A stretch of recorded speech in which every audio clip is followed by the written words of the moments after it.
Catherine. My name's Kristen, and today I'll be providing you with an exercise session for strength training as a runner. Today I have my client Catherine with me, and she will be showing you the correct exercises and techniques used for stability, mobility, and resistance training. My client is 22 years old, 130 pounds, and she is in relatively good shape. When I began my pre-test examination of my client, I provided her with a PAR-Q to determine if she was physically able to perform all the required exercises, which she was able to indeed.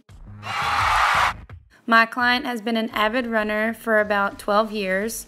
She has participated in many sports like cheerleading, soccer, softball, track, and gymnastics since she was in elementary school. All of these sports provide training and exercises that require running to be a necessity, especially running track. Since my client is already knowledgeable about exercises for running from her experience with sports, she was familiar with the type of exercises that I have provided for her and why these are necessary. For runners, the main focus is on the overall midsection and the lower body, consisting of the calves, the hamstrings, the quadriceps, the glutes, the core muscles, and the postural muscles.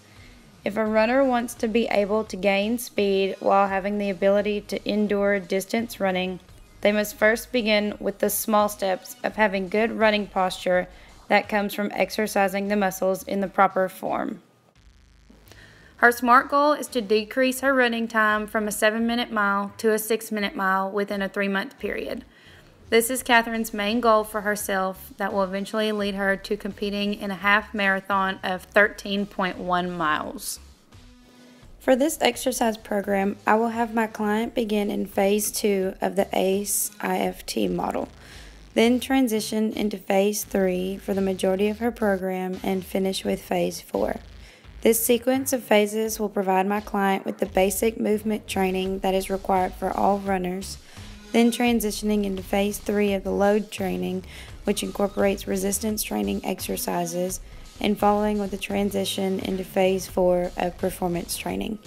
Since my client has a performance-oriented goal, finishing her program in Phase 4 will provide her with the necessary exercises to focus on specified muscle groups that will help her complete her goal. My client will begin by performing the steps of the proper technique for each exercise in Week 1, Phase 2 for this session of movement training.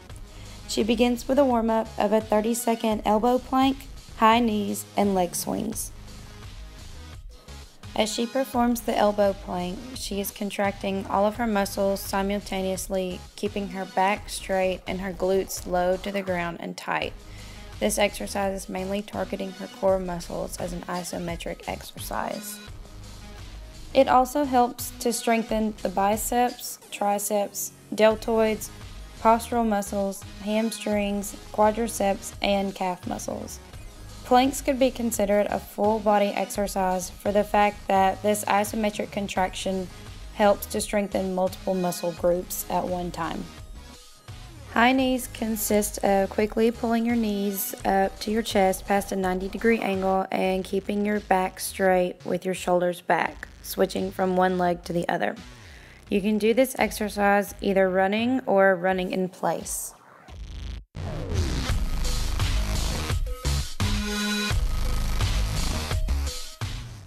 Leg swings begin with either placing your hands on your hips or holding on to a bar or a wall in front of you.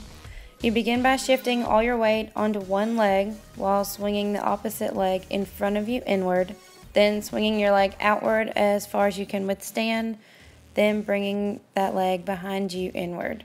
This helps to stretch your hip flexors and your inner and outer thigh muscles.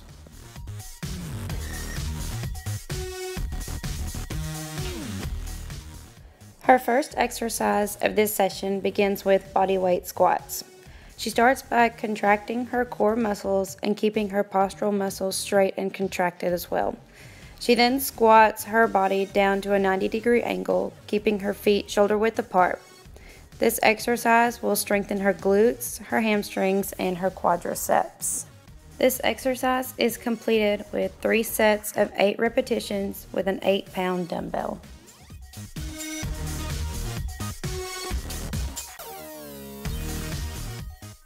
Front twist lunges begin with my client going into a frontward lunge, having both her front leg and her back leg at a 90-degree angle. She will then twist her body from the ribs up towards her front leg, twist back to the front, and return to the standing position, proceeding to complete this exercise with her opposite leg. Front twist lunges will strengthen her glutes, her hamstrings, and her quadriceps, while also targeting her core and postural muscles.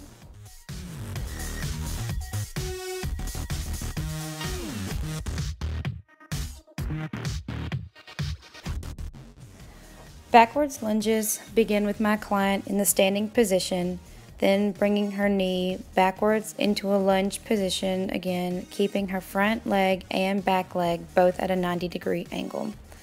This type of lunge improves flexibility in the hamstrings, the glutes, and quadriceps, plus it also improves in trunk stability due to the backwards motion of the exercise.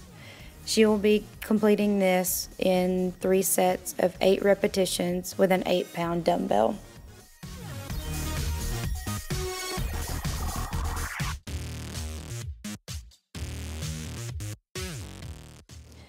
Glute bridges begin with my client lying on her back with her knees bent and her heels in as close to her bottom as possible with her legs shoulder width apart.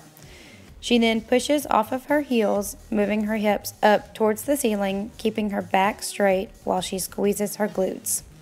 This exercise helps to mostly target the glutes, yet it also works the hamstrings, the quadriceps, and the abdominals. This exercise is completed with 3 sets of 8 repetitions with an 8-pound dumbbell.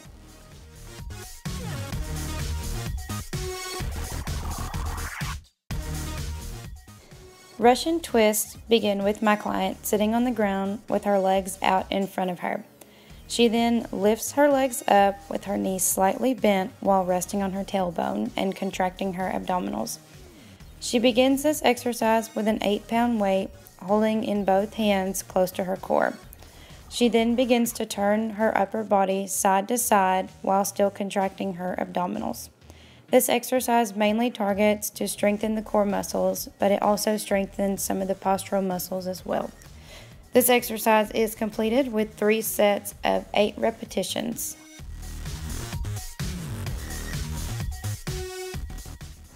Bicycle crunches begin with my client laying on her back, lifting her legs up about 6 inches. She then puts her hands behind her head with her elbows out, following by bending one leg up to her chest while moving her opposite arm to touch her knee with her elbow. She then repeats this process with the opposite leg and opposite arm. This exercise targets her core muscles and her quadriceps. This exercise is also completed by 3 sets of 8 repetitions.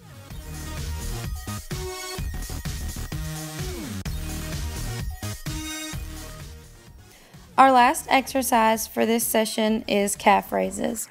My client will begin in the standing position with the 8-pound dumbbells above her head.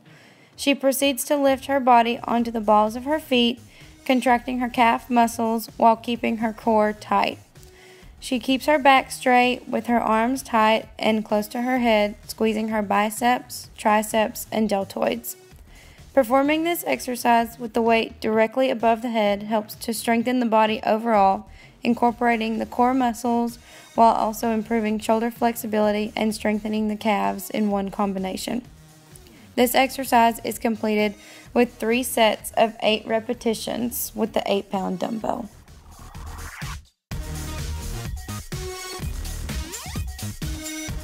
This completes the exercise sessions for week 1 of phase 2 for the strength training exercise program for running. I hope you enjoyed watching. Thank you!